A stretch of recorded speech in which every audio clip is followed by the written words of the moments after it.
When was the last time you truly felt the rain instead of just running from it? Not just a quick dash from the car to the doorway, muttering about wet hair or a ruined outfit, but really felt it, the cool, cleansing shock against your skin, the unique, earthy aroma that rises from the warmed pavement after a dry spell, that symphony of drops pattering on leaves, drumming on rooftops, transforming the mundane into a living, breathing, vibrant scene. When did you last allow yourself to be completely present in that moment, to truly absorb it, letting it wash over you, not just physically but mentally, emotionally? Or perhaps, when did you last stop, completely still, with no agenda, no destination, no buzzing notifications in your pocket, to simply watch a solitary leaf unfurl in the spring breeze, tracing its intricate veins, witnessing its slow, silent expansion? Or to listen, truly listen, to the complex, shifting whispers of the wind through the ancient branches of a forest, a sound so primordial, so deeply resonant, that it momentarily quiets the incessant chatter in your own mind, pulling you back to a more fundamental rhythm. It's a deceptively simple question, isn't it? Yet, in its simplicity, lies a profound mirror reflecting a fundamental shift in our collective consciousness. We live, undeniably, in an era of unprecedented connectivity, where information flows like an unceasing digital river, where every question has an instant answer, every thought a potential audience. Our hands are glued to sleek devices, our eyes fixated on glowing screens, pixels shaping our perception of reality. We scroll, we tap, we swipe, navigating vast, intricate digital landscapes, perfecting our online personas, consuming an endless stream of crafted content. And in doing so, how often do we actually see? I mean, truly, deeply, authentically see the world that exists beyond the glass, beyond the algorithms, beyond the relentless pull of the next notification. Consider the stark contrast. On one hand, the frantic, often anxiety-inducing dance of the digital realm, the hurried finger movements across a screen, the quick-cut montages of curated perfection, the constant, low-level hum of urgency. Our brains are perpetually stimulated, our attention fragmented into 1,000 tiny pieces, each vying for supremacy. We glimpse 1,000 sunsets, 1,000,000 majestic mountains, countless rushing rivers, all through a screen, filtered, compressed, rendered two-dimensional. We see of nature, but do we truly experience it? Then imagine the other extreme, the serene, high-definition reality of nature itself. The quiet majesty of an ancient forest, where light filters through a canopy of leaves, dappling the mossy ground in shifting patterns of emerald and gold.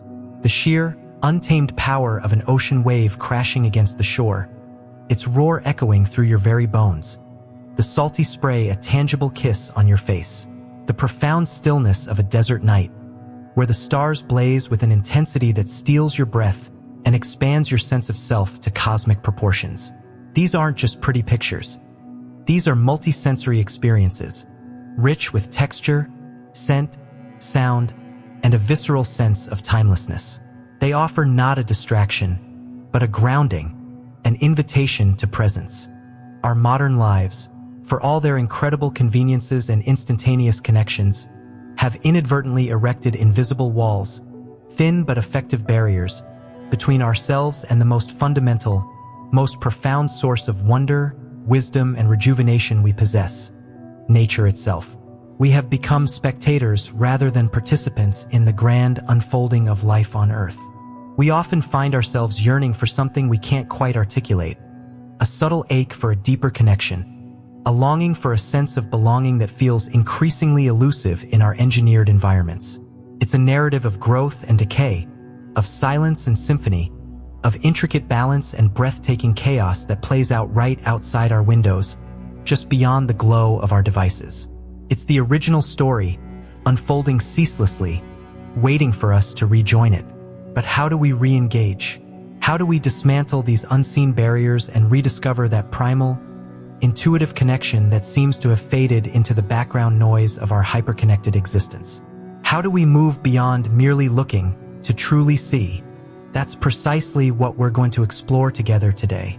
We're embarking on a unique journey, a quest back to basics, back to the source, guided by a mind that was profoundly, almost prophetically, tuned into this very question nearly 2 centuries ago.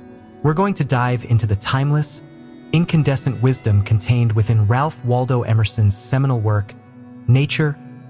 This isn't just about academically dissecting an old philosophical text. No, this is about unlocking a new way of seeing, a deeper way of feeling, a more profound way of experiencing the world and, ultimately, ourselves. It's about understanding that the world outside isn't separate from us, but a mirror reflecting our own deepest truths, a tireless teacher offering endless lessons, and an inexhaustible source of rejuvenation for the weary soul. Emerson's insights, penned in an era far removed from our digital age, resonate with startling clarity and an almost urgent relevance in our current moment. He offers us not just astute observations, but a profound invitation. An invitation to step outside, both literally and metaphorically, and reclaim a vital, often neglected, part of our human inheritance. He asks us to truly see, to move beyond mere visual recognition and into a state of profound communion with the natural world. A communion that can transform our inner landscape as much as it illuminates the outer one. This slim volume, humble in size yet monumental in scope, promises to peel back the layers of modern distraction, to resensitize us, to awaken that innate sense of wonder we might have thought we'd lost somewhere between the barrage of notifications and the relentless march of deadlines. So, if you've ever felt that subtle, persistent ache for something more, for a deeper connection than what the digital world can offer, for a breath of fresh, unfiltered air that truly reaches the deepest corners of your soul, then settle in. Get comfortable, because in the next little while, we're going to open the pages of Nature by Ralph Waldo Emerson, and together, we're going to rediscover a lost language, a forgotten perspective, and perhaps a more vibrant, more authentic, more fully alive version of ourselves, waiting to be refound in the boundless, beautiful, and utterly essential tapestry of the natural world. Hello and welcome. Take a deep breath with me if you can, right where you are. Feel that gentle release? Good. Because in a world that constantly demands our attention, our energy, and often, our very sanity, finding those moments of genuine calm feels less like a luxury and more like an absolute necessity. We're constantly connected, always scrolling, perpetually chasing the next notification, the next deadline, the next fleeting trend. And for so many of us, myself included until not too long ago, this relentless pace leads to an insidious sense of exhaustion, a profound digital burnout that gnaws at our peace, blurring our purpose, and dulling the simple joys of existence. You see, I've been there. My life, for a significant stretch, felt like a never-ending loop of digital noise. My days were a blur of screen time, emails, social media feeds, and the constant hum of an overstimulated brain. Even when I tried to disconnect, the phantom buzz of my phone echoed in my pocket, and the thought of unanswered messages or untouched tasks loomed large. I yearned for stillness, for clarity, for a way to quiet the clamor and reconnect with something real, something enduring. I tried meditation apps, digital detoxes, even attempted to force myself into quiet solitude, but the internal static persisted. It felt like I was forever tethered to the artificial glow of a screen, unable to truly see the vibrant world around me or the vibrant self within me. Then, by a serendipitous chance or perhaps a desperate impulse to look beyond the immediate, I stumbled upon a small, unassuming book. A book written nearly 2 centuries ago by a man named Ralph Waldo Emerson. Its title was simply Nature. Now, you might be thinking, what could a 19th century essay about nature possibly teach a modern person about digital burnout? And that's a fair question, one I asked myself at first. But what I discovered, buried in Emerson's eloquent prose, wasn't just a quaint historical text. It was a revelation. It was, in essence, a philosophy for finding profound meaning in the everyday, for understanding our place in the grand tapestry of existence, and most importantly, for rediscovering the profound, restore. Ative power of the natural world that surrounds us, yet often goes unnoticed. Emerson, along with others in what came to be known as the Transcendentalist movement, believed deeply in the inherent goodness of both people and nature. They emphasized intuition over dogma, individual experience over societal convention, and a direct, unmediated connection with the divine through the natural world. They saw nature not just as a backdrop, but as a direct mirror to the divine, a source of spiritual insight and personal truth. It wasn't about escaping reality, but about diving deeper into it, finding universal truths in the particular leaf, the specific sky, the individual moment, recognizing the profound divinity woven into the fabric of everyday existence. For them, and as I soon learned, for us, spending time in nature was a pathway to self-reliance, to intellectual independence, and to a spiritual awakening that transcended the materialistic concerns of their time. Concerns that eerily resonate so strongly with our own 21st century anxieties.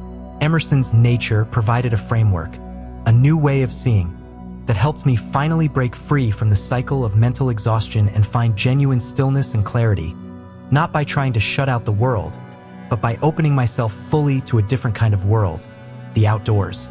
This isn't going to be just another dry audiobook reading, where you passively listen while your mind drifts. No, my intention with this journey through Emerson's Nature is much more personal and interactive. Think of it as a guided experience, a shared exploration. Together, we'll delve into his powerful words, dissecting his ideas, and crucially, applying his timeless philosophy to the very real challenges of our contemporary lives. We'll consider how his insights on solitude, on observation, on the interconnectedness of all things, can serve as a profound antidote to the relentless pace of modern existence, helping us combat burnout, reclaim our inner peace, and foster a deeper connection with ourselves and the world around us. My hope is that by the end of our time together, you'll not only have a deeper appreciation for Emerson's genius, but also a revitalized sense of wonder, a fresh perspective on the world outside your window, and a practical toolkit for integrating more calm, more clarity, and more genuine presence into your own daily routine. So, I invite you now to settle in, find a comfortable space, perhaps even near a window where you can glimpse a tree or a patch of sky. Let go of the need to rush, to be productive, to be anything other than fully present in this moment. Join me as we embark on a reflective, inviting journey back to basics, back to ourselves, and back to the profound wisdom that only nature, observed with an open heart and mind, can truly provide. This isn't just about reading a book. It's about changing how we see, how we feel, and how we live. Chapter 1. The Transparent Eyeball. How to See Without Ego. All right, friends, settle in. Grab a warm drink, find a comfy spot, because today we're diving into Chapter 1 of our journey through Ralph Waldo Emerson's groundbreaking essay, Nature. And this first chapter, we're tackling perhaps one of the most famous and frankly, coolest concepts Emerson ever gifted us. The transparent eyeball, how to see without ego. It's a phrase that instantly conjures up an image, doesn't it? A little strange, maybe even a bit unsettling, but trust me, it's profound. Emerson, a true visionary of the American Transcendentalist movement, wrote Nature in 1836. It wasn't just an essay. It was a manifesto, a call to rediscover our spiritual connection with the natural world. And at the heart of this call, this merging with the universe, is this idea of becoming a transparent eyeball. Now, let's actually listen to his words, because they are just so powerful. He wrote, "Standing on the bare ground, my head bathed by the blithe air and uplifted into infinite space, all mean egotism vanishes. I become a transparent eyeball. I am nothing. I see all, the currents of the universal being circulate through me. I am part or parcel of God." Wow, just sit with that for a moment. So what's he really saying here? Let's break it down piece by piece into language we can all understand today. First, standing on the bare ground, my head bathed by the blithe air. This isn't just a picturesque scene. It's about stripping away layers. Bare ground. No shoes, no pavement, just earth beneath your feet. Air, not filtered through a window, but direct, vital, surrounding you. It's about direct, unmediated contact with the elements. It's about being utterly present, physically, in the natural world. Then, the magic happens. All mean egotism vanishes. This is the crucial pivot. Mean egotism. Think of all the little anxieties, the self-importance, the narratives we constantly tell ourselves about who we are, what we have to do, what others think of us. When you're truly immersed in nature, these things often just fall away. The forest doesn't care about your job title. The ocean doesn't judge your social media follower count. The vastness of the sky puts your petty worries into perspective. You shed those heavy, self-imposed labels and expectations. Think about the relentless pressure to perform, to curate an image, to constantly compare ourselves to others. This mean egotism is the inner monologue that judges, criticizes, and demands. But nature offers a temporary reprieve, a sanctuary where these demands hold no sway.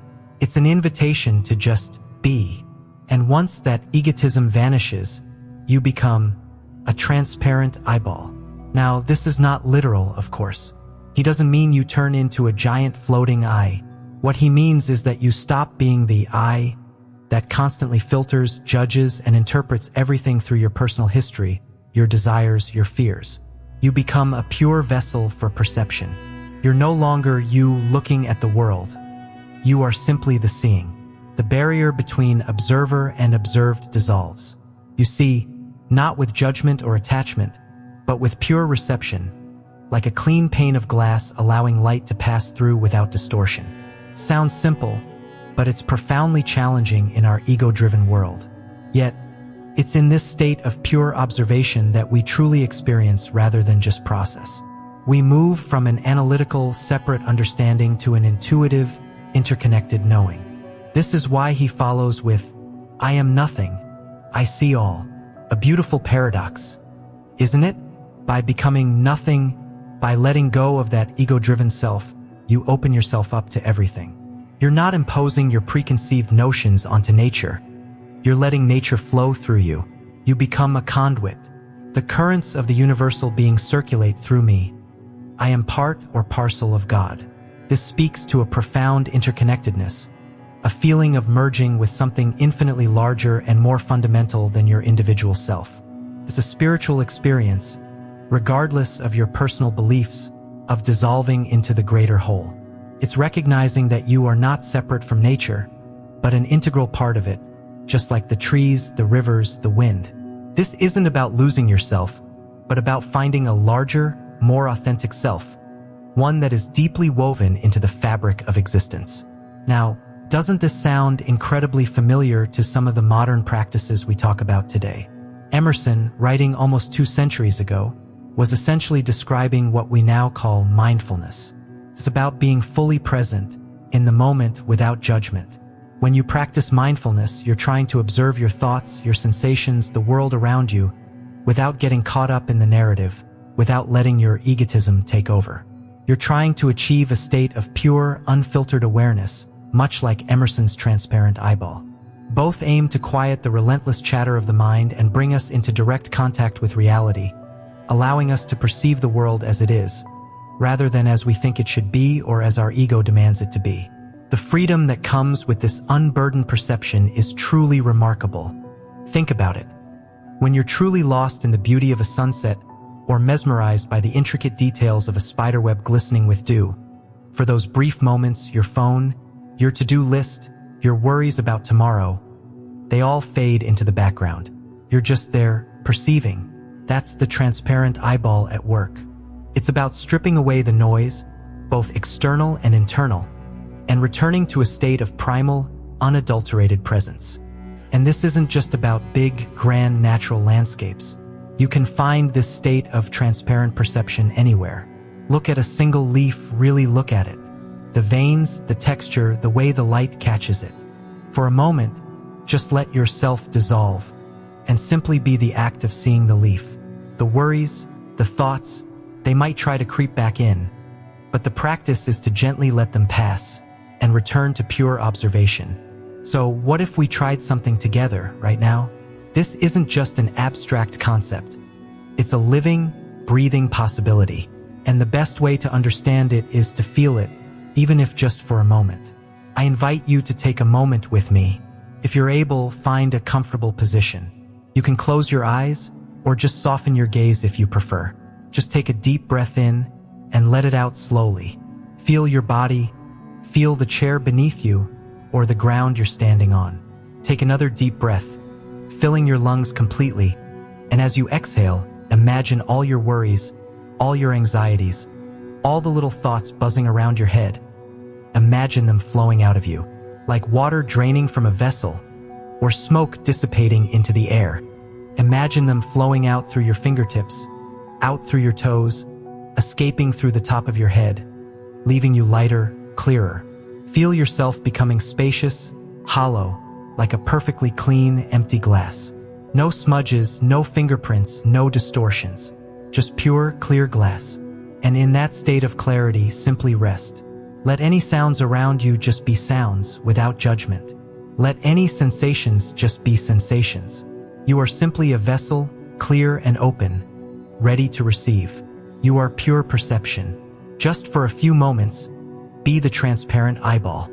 And now, gently bring your awareness back to your breath, back to your body, back to where you are. Take one more deep breath and open your eyes when you feel ready. How does that feel? Even for a brief moment, that shedding of the mean egotism can be incredibly liberating.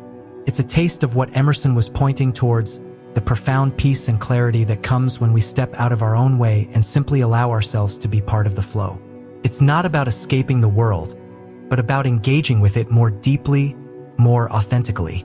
Emerson reminds us that this capacity for pure perception, for merging with nature, isn't something external we have to acquire. It's inherent within us. We just need to remember how to shed the layers, how to drop the ego, and how to simply see. It's about rediscovering a fundamental connection that society often encourages us to forget. And it's a connection that, when reestablished, can bring profound peace and a sense of belonging. In the chapters to come, we'll explore even more of these incredible insights Emerson offers about our relationship with the natural world and, by extension, ourselves. Chapter 2. Nature as Beauty, Finding Joy Beyond Usefulness. All right, let's dive into another fascinating layer of Emerson's masterpiece, nature. We've touched on how he sees nature as this immense, responsive entity, almost a reflection of our inner world. But today, I want to explore what many consider to be nature's most immediate and profound gift to us: its sheer, unadulterated beauty.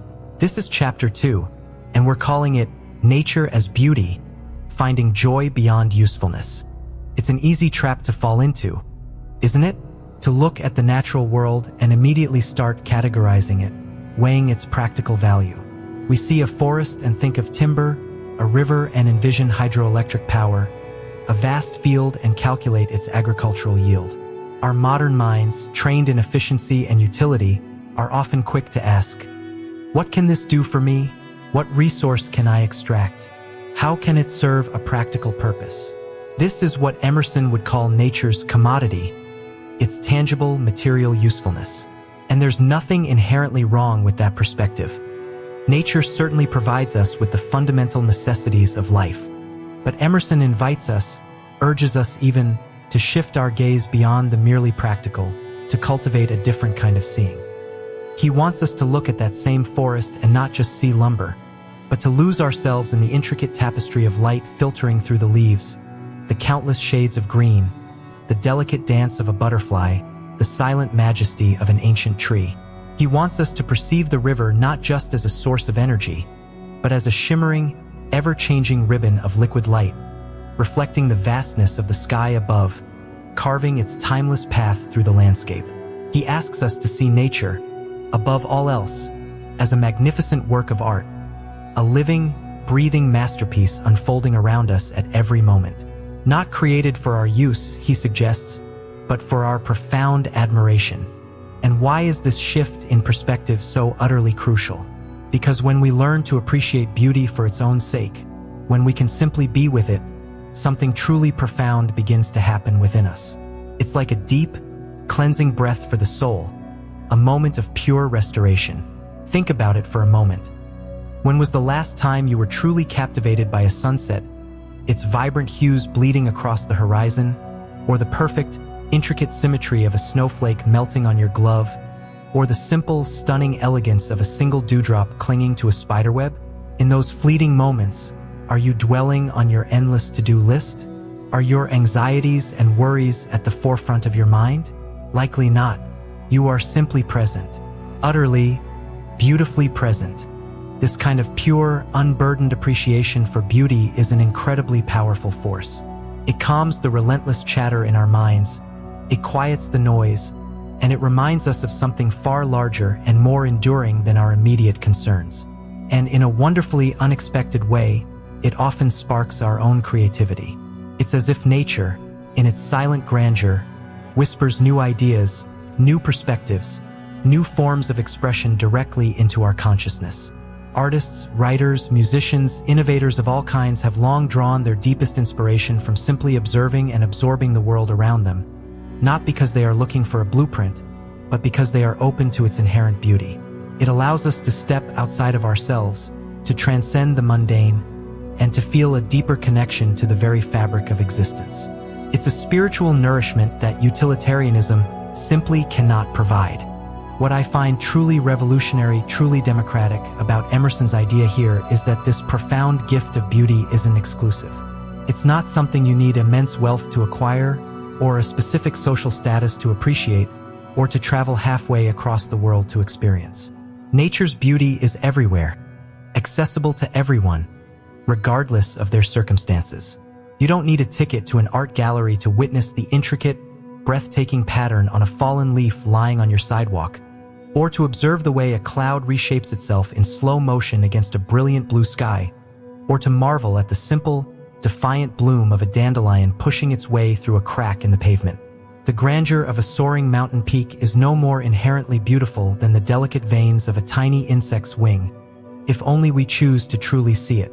Nature's art gallery is open to every single one of us, 24 hours a day, 7 days a week, with no admission fee. It is the ultimate equalizer, offering solace, inspiration, and wonder to all who simply choose to look with an open heart and mind. It transcends all human-made divisions, offering a common ground for appreciation and awe. So, as we wrap up this chapter on beauty, I want to leave you with a thought, a small challenge, if you will, to carry with you today. As you go about your day, whether you're walking outside, glancing out a window, or even just noticing the light in a room, what is one beautiful thing in nature you noticed today that served absolutely no practical purpose? It wasn't food, it wasn't shelter, it wasn't a resource to be used, it wasn't going to make you money or solve a problem. It was just purely and simply beautiful. Take a moment to truly see it, to really absorb its essence. And perhaps, just perhaps, let that encounter with beauty remind you of something deeper, something beyond mere usefulness, something that nourishes your spirit in ways you might not have expected. Chapter 3. Nature as Language. Decoding the Universe's Messages. Welcome back, fellow travelers, on this journey into the profound insights of Ralph Waldo Emerson. In our last chapter, we explored the sheer, unadulterated joy and solace that nature offers, the way it strips away the layers of convention and invites us into a deeper sense of self. Today, we're going to take that connection a significant step further, delving into an idea that, once truly grasped, will forever transform how you perceive and interact with the world around you. This is Chapter 3, Nature as Language, Decoding the Universe's Messages. Emerson presents a radical, yet ultimately intuitive proposition in his seminal essay, Nature. He suggests that the natural world isn't just a collection of beautiful sights and sounds, but rather a grand, intricate language. A language designed specifically to convey profound, often unspoken, truths directly to our souls. His pivotal statement, the one that truly unlocks this transformative perspective, is, every natural fact is a symbol of some spiritual fact. Think about that for a moment. Every single tangible thing you encounter in nature, a blade of grass, a towering mountain, the gentle ripple of a pond, the vast, echoing expanse of the ocean, is not merely what it appears to be on the surface. It carries a deeper meaning, a symbolic weight, a message woven into the very fabric of existence, waiting patiently to be deciphered by a receptive mind. What does it mean for a natural fact to be a symbol of some spiritual fact? It means that the physical world is a mirror, reflecting universal principles and inner truths that are often abstract and difficult to articulate. The laws governing the physical world, Emerson argues, are analogous to the laws governing our spiritual and moral lives. The way a tree grows, the way water flows, the way seasons change, these aren't just scientific processes. They are visual sermons, living parables, conveying insights about perseverance, transformation, balance, and interconnectedness. It's almost like nature is a vast, open book, and each tree, each cloud, each stone is a word or a phrase within that cosmic text. And just like any language, the more we immerse ourselves in it, the more we pay attention with an open heart and mind, the more fluent we become in understanding its subtle, yet powerful messages. Let's bring this idea down to earth with a couple of relatable examples, the kind of things we might encounter every day, perhaps even take for granted. Take the sturdy oak tree, for instance. Have you ever stood beneath a truly ancient oak? Its branches gnarled and wide, its trunk thick, rooted, and unyielding? What does it whisper to you beyond the rustle of its leaves? For many, an oak tree is an undeniable symbol of resilience, of enduring strength. It stands firm through seasons of blistering heat and freezing cold, through relentless storms and periods of drought, year after year, century after century. It reaches deep into the earth for unwavering sustenance, just as it stretches towards the heavens for light and growth. It represents the ability to withstand adversity, the profound wisdom that only comes with the slow accumulation of time and experience. When I look at an oak, I'm not just seeing wood and leaves. I'm seeing a living testament to steadfastness, a gentle reminder that we too possess an innate capacity for endurance, a call to root ourselves deeply in our own truths and weather the storms of life with grace. Or consider a flowing river. Watch it as it ceaselessly moves, sometimes calm and reflective, sometimes turbulent and rushing, always moving forward. What does a river symbolize in the grand tapestry of life? It's a powerful metaphor for the passage of time, isn't it? The constant, irreversible flow from past to future, carrying with it everything in its path, yet ever renewing itself. But it's more than just time. A river also speaks eloquently of change, of adaptability, and of persistence.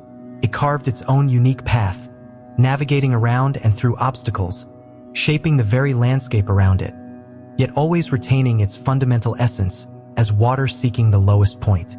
It reminds us of the importance of letting go of what no longer serves us, of allowing things to pass, and of finding our own unique flow through life's inevitable currents. The water you see now is never the exact water you saw a moment ago, yet it is still undeniably the same river. It's a profound lesson in both continuity and impermanence, a perfect balance of being and becoming. When we intentionally adopt this perspective, even the most seemingly mundane interaction with nature transforms profoundly. A simple walk in the park, a quiet moment spent observing a bird outside your window, or tending to your garden is no longer just a way to pass the time or a casual observation. It becomes a rich, meaningful dialogue with the world, a direct line to deeper wisdom. You're not just observing sights and sounds. You're listening to a conversation. You're not just seeing physical forms. You're reading the deeper narrative they embody. The rustling leaves become whispers of change or renewal. The vastness of the sky speaks of limitless possibility and perspective. The surprising persistence of a tiny sprout pushing through concrete becomes a testament to life's indomitable will and capacity for growth against all odds. Every natural element you encounter is a potential symbol, a piece of a larger cosmic puzzle, a hint at some universal truth or a profound reflection of an internal state you might be experiencing. It turns a casual stroll into an expedition of spiritual discovery, a meditation, an active engagement with the profound, unseen dimensions of existence. You begin to see yourself mirrored in the natural world, understanding that these external symbols are often resonant reflections of our inner landscape, our struggles, our strengths, our hopes, our fears. This shift in perception isn't just intellectual. It's deeply felt, making the world feel alive and incredibly personal. So, here's an invitation for you, a practice to weave into your daily life. The next time you step outside, or even just look out your window during a moment of quiet reflection. Choose one natural element, perhaps a particular cloud formation, a specific type of flower, a bird perched on a branch, or even the texture of a rock or a simple patch of dirt. And instead of just identifying it, pause for a genuine moment. Ask yourself, what might this specific element symbolize for me, right now, in my own life or current circumstances? What message could the universe, through this particular manifestation of nature, be gently trying to convey? Is the cloud drifting away a symbol of letting go of past burdens? Is the persistent weed a symbol of an unwanted habit you're trying to overcome? Or perhaps, ironically, of your own resilience in an unexpected place? Is the vibrant color of a flower a symbol of joy, creativity, or perhaps beauty found in vulnerability? Don't overthink it. Trust your intuition. Your very first impression, your gut feeling, often holds the most personal and profound truth for you in that moment. By consciously engaging with nature in this way, we're not just admiring its superficial beauty. We're actively learning its intricate language. We're training ourselves to decode the universe's constant, silent, yet powerful messages. And in doing so, we unlock a richer, deeper, and more personal understanding not only of the world around us, but profoundly of ourselves. This practice, as Emerson understood so deeply, is one of the most direct and accessible paths to spiritual enlightenment and continuous self-discovery. It is about reconnecting with the ancient wisdom embedded in the very fabric of existence, and understanding that we are, irrevocably, a part of that grand, symbolic conversation. Chapter 4. Nature as Discipline, the World's Greatest Teacher. We've talked about how Emerson saw nature as a source of aesthetic beauty, a place for spiritual renewal, even a window into the divine. But there's another, perhaps more fundamental, role that nature plays in his philosophy, one that resonates deeply when you really consider it, especially in our modern lives. For Emerson, nature isn't just something pretty to look at or a momentary escape. It's the world's greatest teacher. It's the ultimate disciplinarian, not in a harsh, punitive sense, but in the way it subtly yet consistently reveals the inherent laws of the universe, shaping our understanding of order, reason, consequence, and crucially, our very place within this vast, intricate system. Think about it. Where do we first truly grasp the concept of cause and effect? Long before a textbook ever explained the principles of physics or biology, we understood it from the world around us. The seasons, for instance, there's an undeniable, relentless rhythm to them, a cyclical predictability that is both comforting and profound. Winter doesn't just randomly appear in July, nor does spring burst forth without the preceding cold. You plant a tiny seed in the rich soil of spring, nourish it, give it sunlight and water, and if all conditions are met, you harvest in the bountiful autumn. It's not magic. It's a perfectly logical sequence, an unbroken chain where a specific cause leads inevitably to a specific effect. This isn't just about agriculture. It's about the very fabric of existence, demonstrating that the universe operates according to reliable, observable principles. Or consider gravity. It's an invisible force, yet its effects are profoundly visible and utterly reliable. Drop something, your phone, a rock, an apple, and it falls. Every single time, without exception. There's no negotiation with gravity. You don't get to decide that this one time your keys will float defiance. This consistent, unwavering law, constantly demonstrated through every falling leaf and every plummeting raindrop, teaches us about an underlying order that permeates everything. It teaches us that actions have consequences, predictable, often unavoidable consequences that aren't moral judgments, but simply the way things work. And it teaches us without uttering a single word, purely through observation and embodied experience. It's a foundational lesson, learned in our bones, long before we can articulate it in scientific terms. In a world that often feels overwhelmingly chaotic, with endless notifications, conflicting demands, and the constant, nagging hum of anxiety, nature offers a profound counterpoint. Its inherent structure and vastness can bring a sense of order to even the most turbulent mind. Have you ever really paused to notice the intricate, fractal patterns in a fern leaf, the symmetrical perfection of a crystal, or the seemingly random yet ultimately organized complexity of an ancient forest. There's an underlying geometry, a natural rhythm, a deeply embedded, intelligent order to it all that predates human design. When we step into nature, whether it's the quiet predictability of a winding forest path or the vast, open expanse of a rolling prairie, something profound shifts within us. The sheer scale, the intricate interconnectedness of ecosystems, and the patient unfolding of geological time can gently nudge our frantic thoughts into perspective. Our daily worries, while acutely important to us, feel a little smaller, a little less all-consuming, in the face of ancient trees that have stood for centuries or an endless horizon that stretches beyond our immediate grasp. The natural world, with its steady cycles, its unwavering laws, and its silent grandeur, acts like a tuning fork for our own internal chaos, helping us find a more harmonious frequency. It's like our minds are finally given permission to breathe, to realign with something larger, more stable, and infinitely wiser than our immediate concerns. But nature isn't just about gentle lessons in cause and effect or soothing our anxieties. It's also a powerful forge for character, a demanding arena for personal growth. It presents challenges that demand resilience, grit, and self-reliance, often in ways that a classroom simply cannot replicate. Think about undertaking a challenging hike.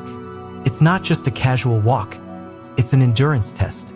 Your legs burn with effort, your lungs ache for more air, you might encounter tricky terrain, and at times you might even doubt if you can make it to the summit.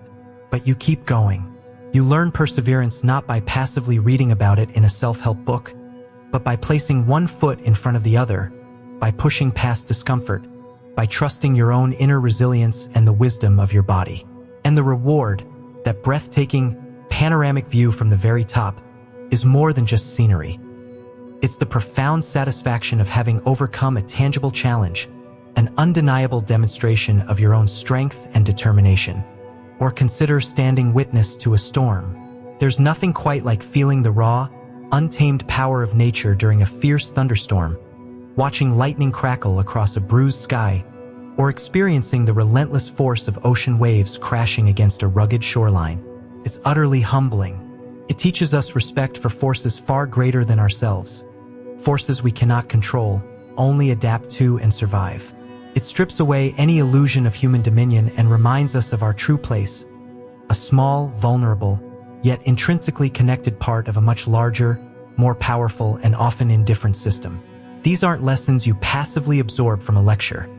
They're visceral experiences that imprint themselves on your very being, shaping your courage, your humility, and your profound understanding of power and fragility. This brings us to a crucial distinction Emerson makes, a concept he champions throughout nature: the profound difference between theoretical knowledge gained in a classroom and wisdom forged through direct, lived experience. You can read all the books about botany, memorize the intricate names of plants, and understand photosynthesis in all its scientific glory.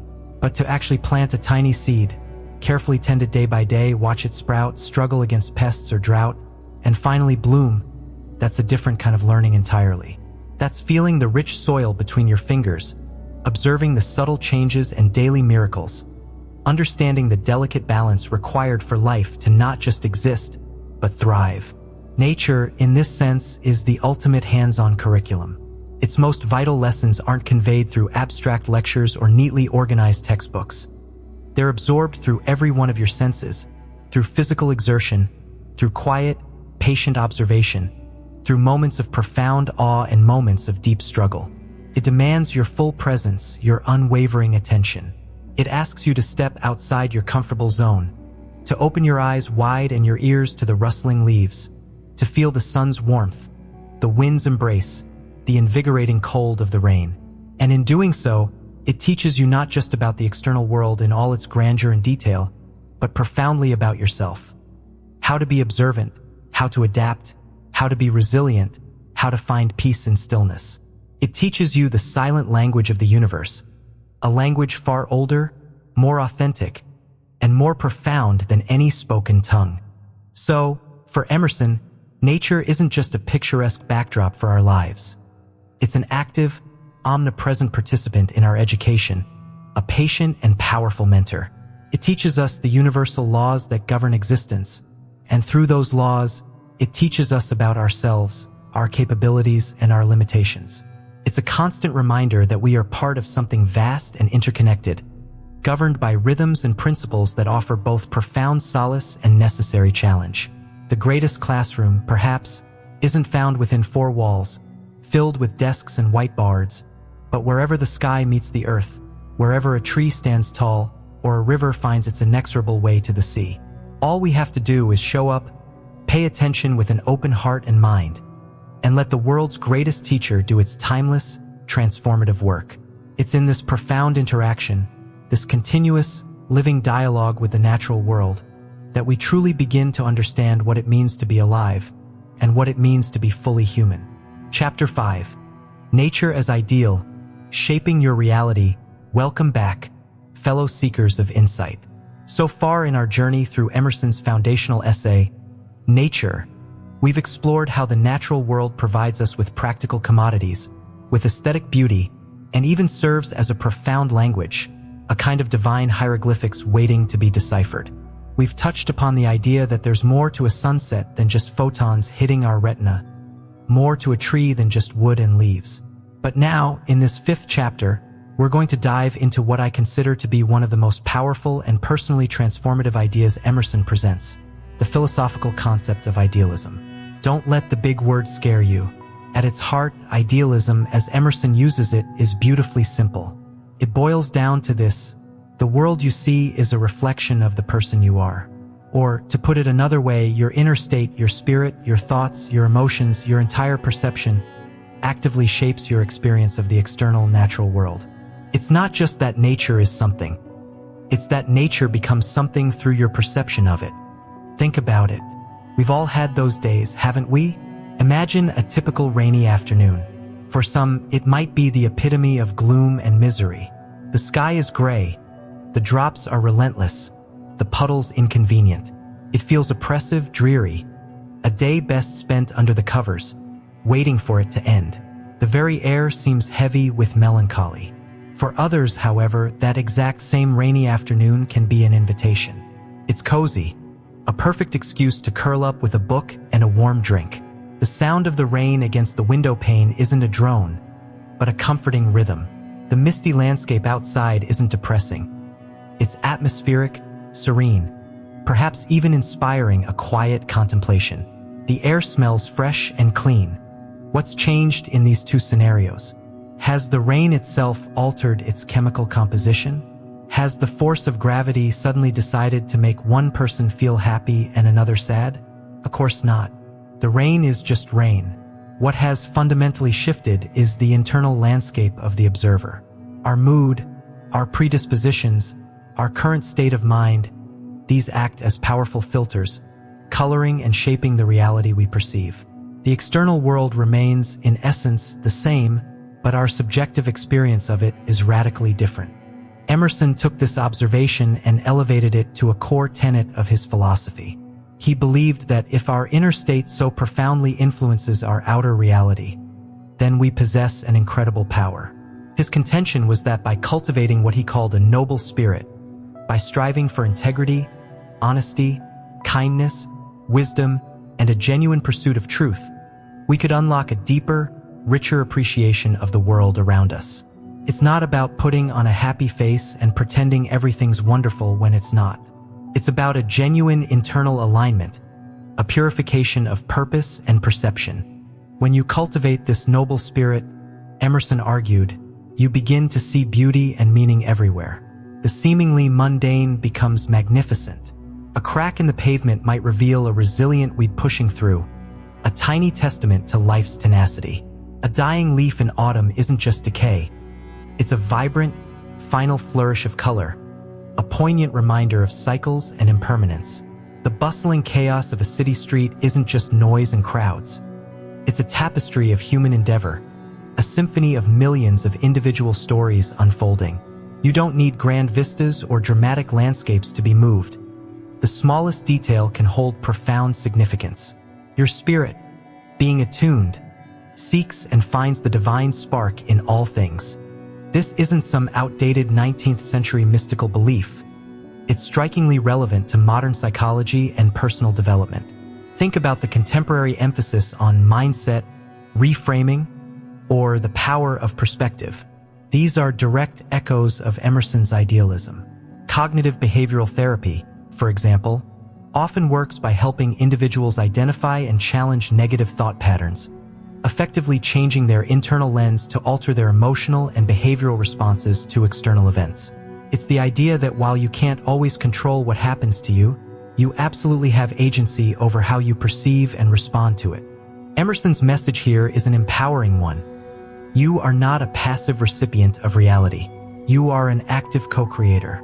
Your inner world doesn't just observe the outer world. It sculpts it, imbues it with meaning, and determines its very quality for you. By consciously working on your spirit, by choosing curiosity over cynicism, gratitude over grievance, and presence over distraction, you are not only transforming yourself, but you are also transforming the entire reality you inhabit.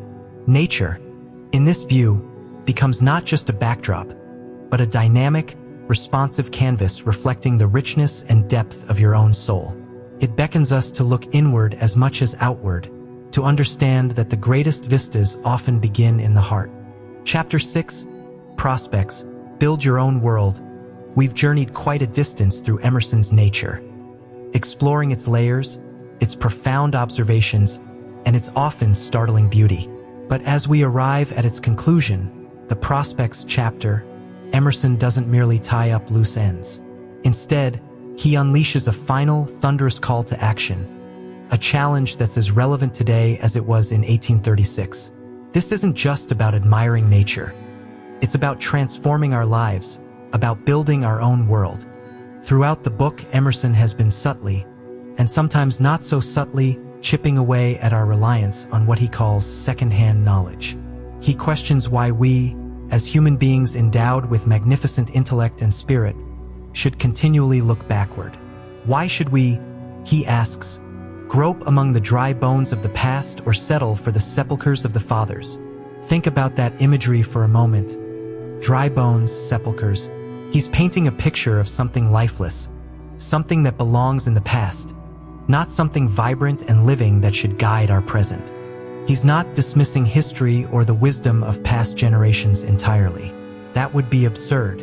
What he's critiquing is the unthinking acceptance of tradition, the way we often allow established doctrines, conventional wisdom, and inherited beliefs to dictate our own direct experience.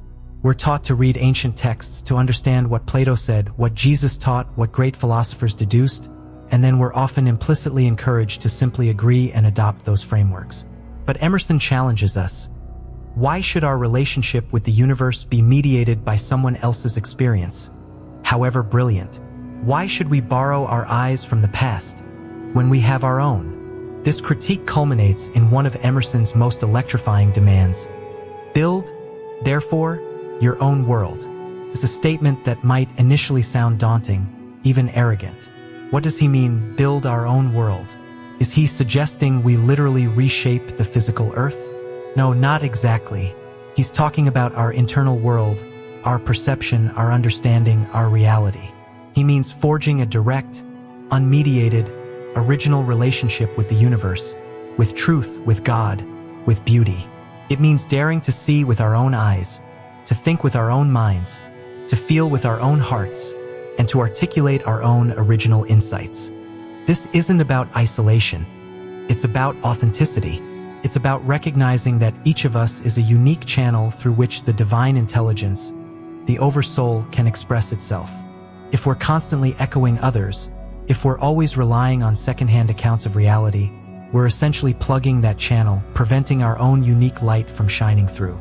To build your own world is to cultivate your originality, to trust your intuition, to honor your individual insights, and to express them courageously.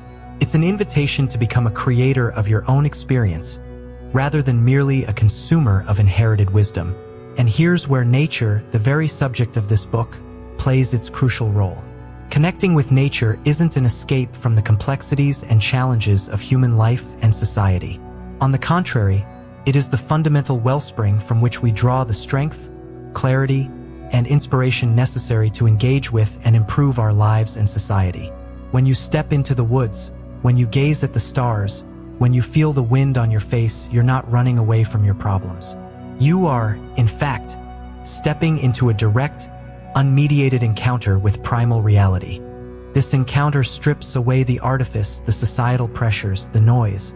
It helps us remember our place, not as isolated individuals drowning in chaos, but as integral parts of a vast, interconnected, intelligent system.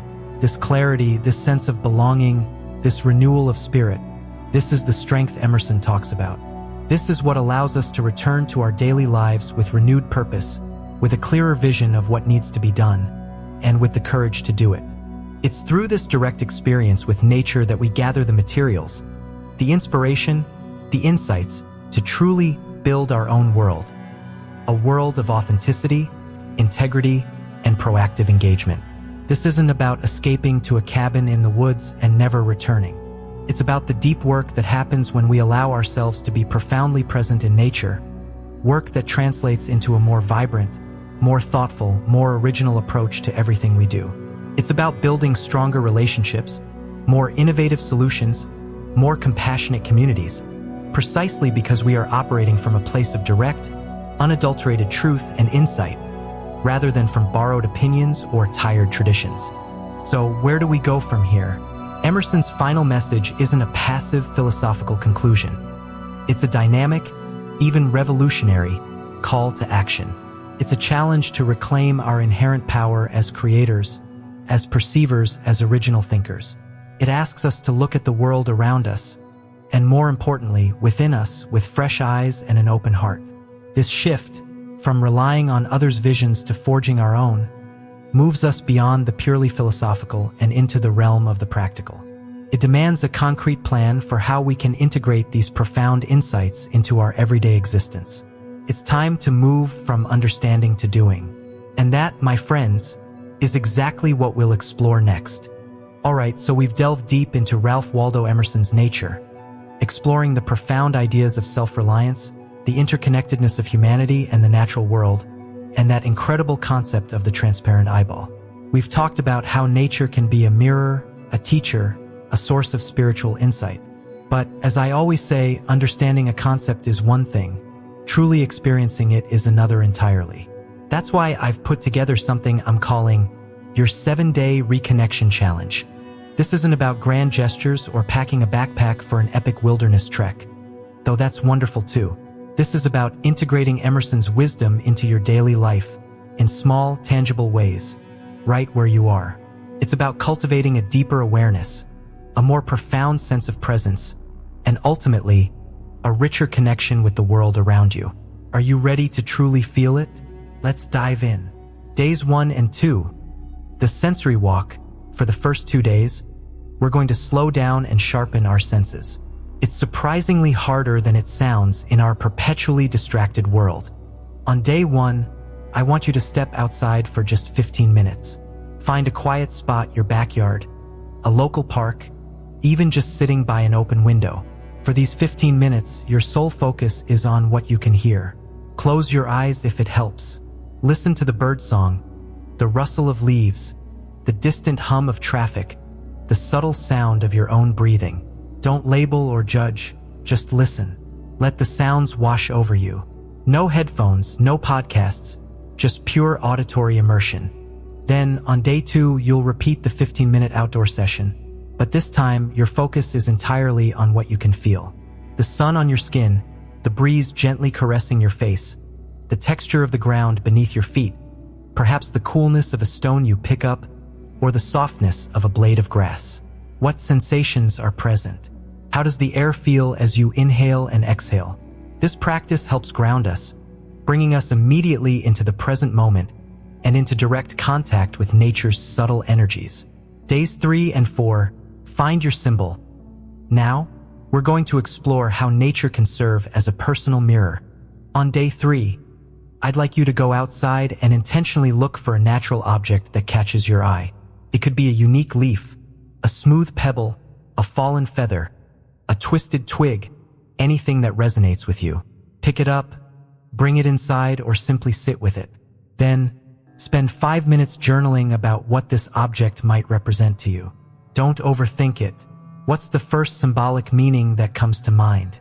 Does it speak of resilience, change, journey, simplicity? Just let the ideas flow onto the page.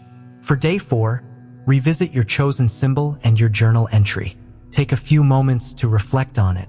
How does this object, and the meaning you've assigned to it, relate to something in your life right now?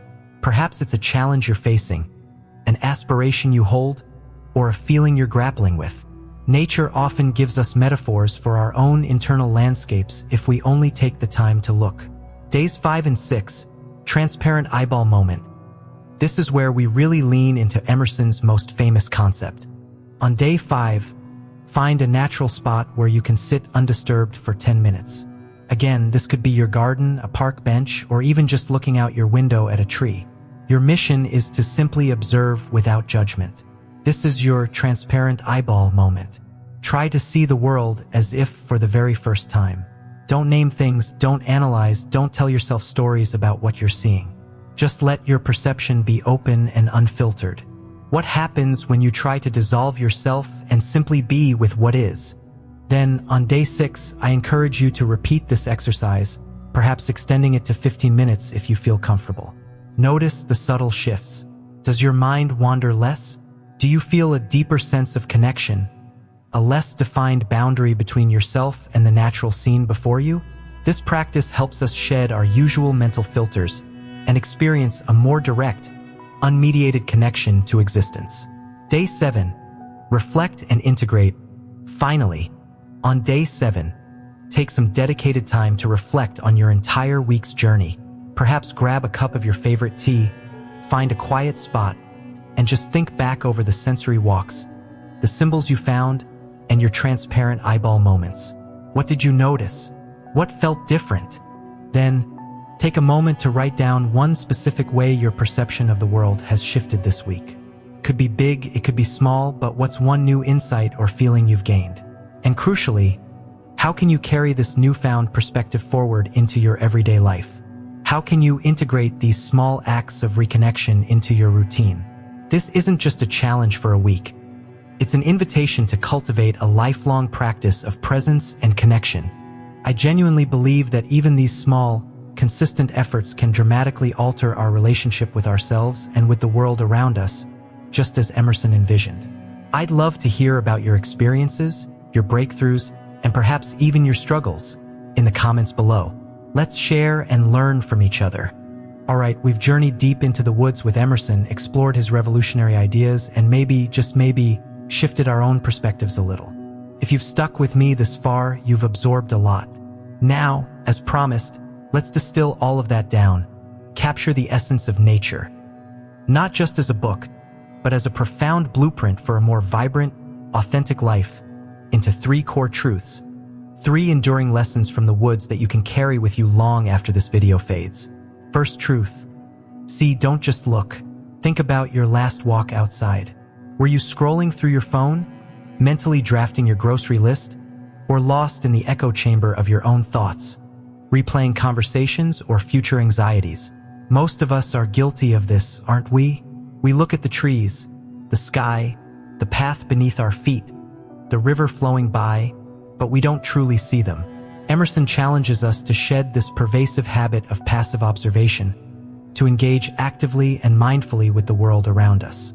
He talks about becoming a transparent eyeball, a concept that might sound a little abstract, even ethereal, but it's profoundly simple.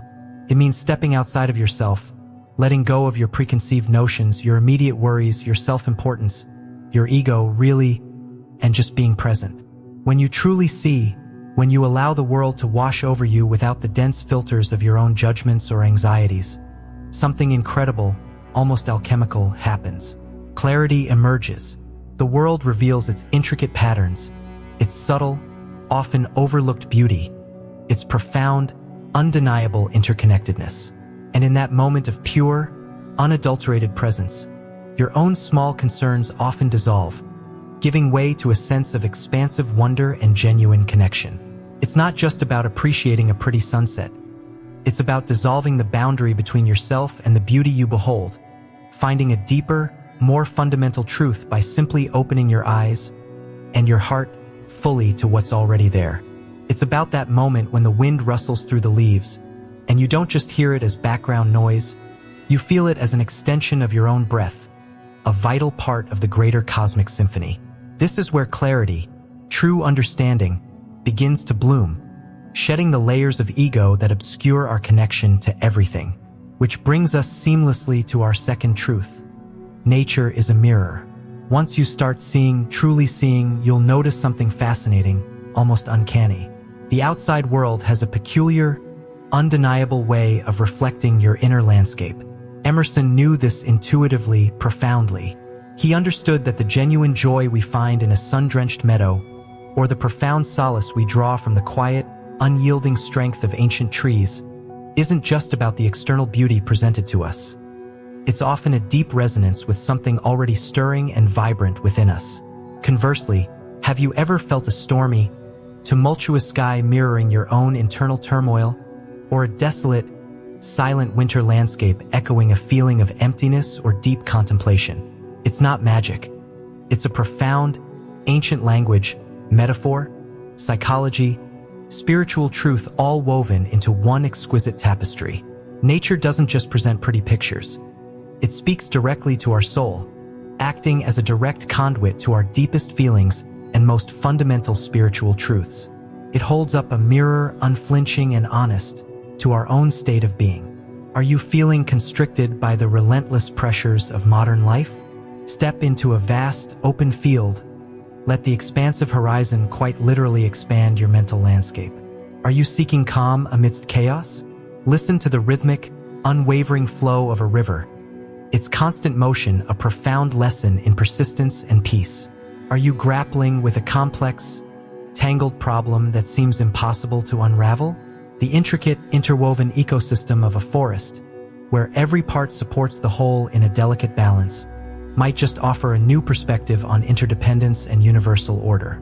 By observing nature, not just passively, but actively engaging with its countless, subtle reflections, we can learn profound lessons about ourselves, our true place in the grand, unfolding tapestry of the universe, and the subtle spiritual currents that flow through all existence. It invites us to ask, with genuine curiosity and openness, what is nature trying to show me about myself today, in this very moment? And finally, the third truth, perhaps the most empowering and liberating of all. Be a creator, not a follower. Emerson, bless his fiercely independent spirit, wasn't just advocating for pretty walks in the woods or a peaceful commune with trees.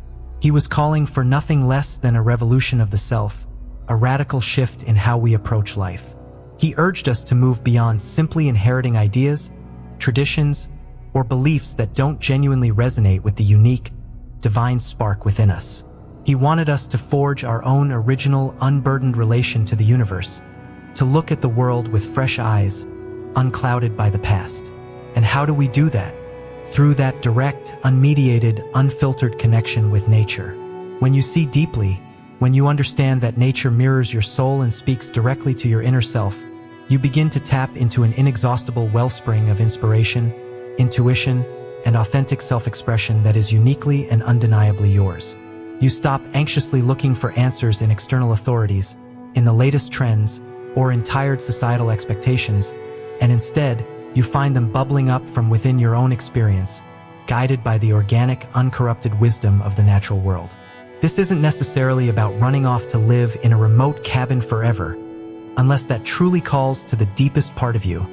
It's about cultivating an inner independence, a robust self-reliance, a profound sense of trust in your own inner compass that allows you to build a life that is truly yours, a life crafted with integrity and purpose. It means daring to think your own thoughts, to feel your own genuine feelings, to pursue your own unique, sometimes unconventional path, and crucially, to contribute your own original insights and creations to the world, rather than just echoing what's been said before.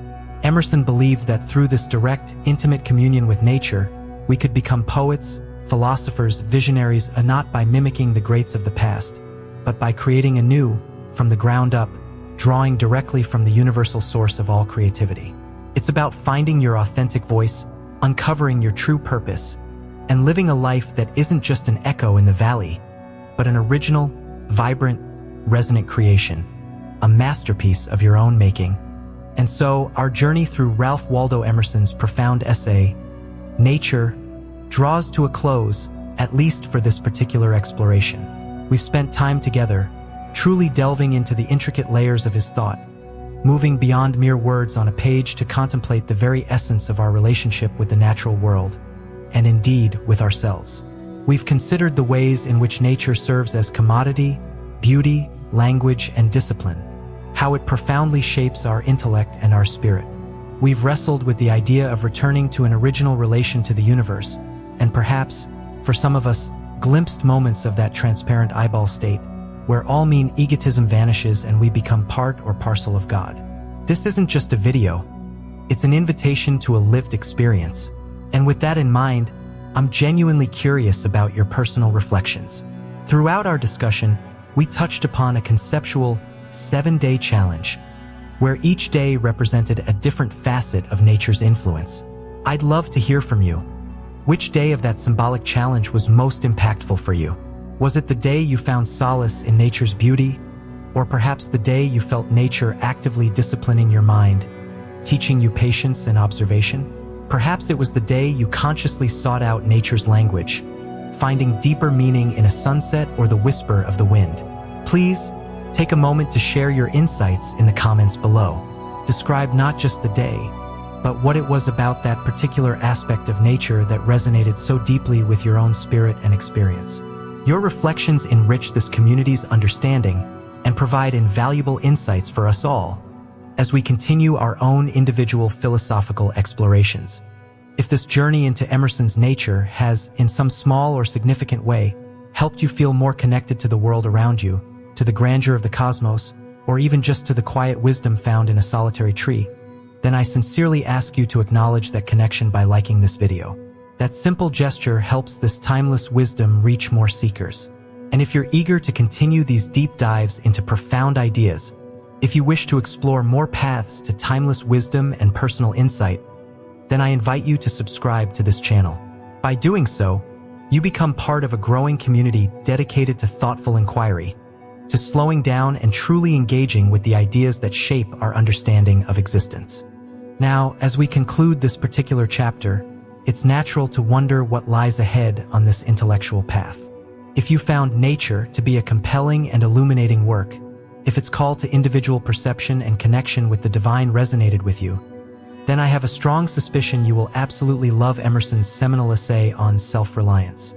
It's a powerful companion piece, extending many of the themes we've discussed into the realm of personal conviction, individual genius, and the courage to live authentically. Self-reliance builds upon the foundation of nature by urging us to trust our own intuition, to avoid conformity, and to embrace the inherent power within each of us. It's a bold manifesto for living life on your own terms, guided by your inner voice rather than external pressures. It challenges us to look within for truth and strength, a logical progression from looking at nature for inspiration and revelation. Let me know in the comments if exploring self-reliance should be our next deep dive, our next shared journey into the profound corners of transcendentalist thought.